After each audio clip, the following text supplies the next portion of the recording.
Savoir d'où l'on vient pour comprendre où l'on va. À la une aujourd'hui, le témoignage d'un artiste, d'une des grandes figures du rap français. Bonsoir à vous, Soprano. Bonsoir. Bienvenue sur TV5 Monde.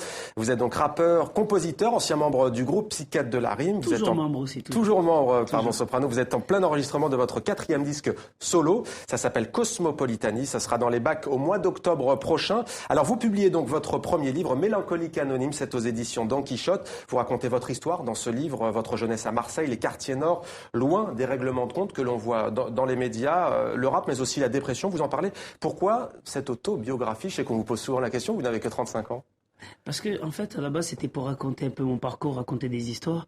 Mais plus j'écrivais, plus j'étais en train de me dire, il y a des gens qui me connaissent pas et que peut-être pour comprendre certaines histoires et certaines anecdotes, il fallait que je revienne un peu sur mon enfance, mon histoire et sur tout ce que j'ai traversé. Ouais. Les premières vacances aux Comores, par exemple, est originaire de vos parents. Vous aviez 12 ans, c'est ça? 12 ans, on était aux Comores. Première fois que j'arrive dans un pays africain, je connaissais pas la pauvreté directement. Moi, je connaissais les galères de quartier.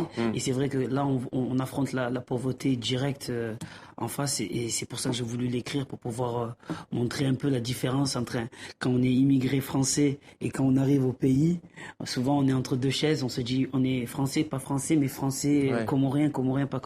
Et c'est vrai que c'était important pour moi de le préciser. Mais pourquoi êtes-vous tombé dans cette mélancolie qui est très difficile à vivre? Autrefois, on en mourait. C'est quoi? C'est la gloire, la starisation, les médias, les studios de radio, de télévision? C'est un peu...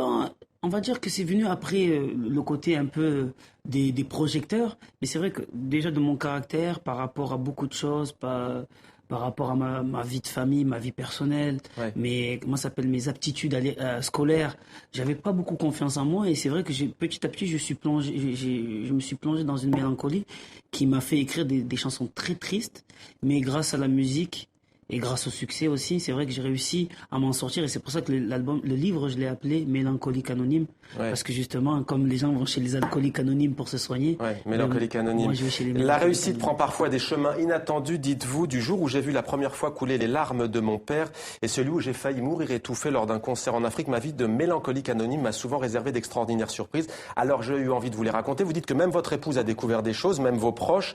Qu'est-ce que l'écriture de ce livre, Soprano, a-t-elle changé dans votre vie?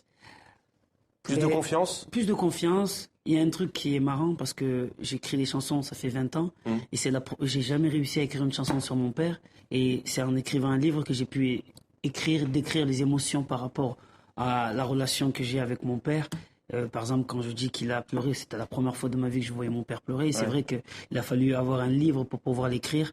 Et c'est vrai que ça a beaucoup changé, même ma vision par rapport aux médias que ça touche de faire un livre. Ça m'a beaucoup changé et ça va se sentir, je pense, sur mon prochain album. Eh bien, on le regardera avec attention, on l'écoutera avec attention. Merci à vous, Soprano, d'être venu sur le plateau de TV5 Monde. Mélancolique Anonyme, édition Don Quichotte. Merci à vous, Soprano. Merci à vous.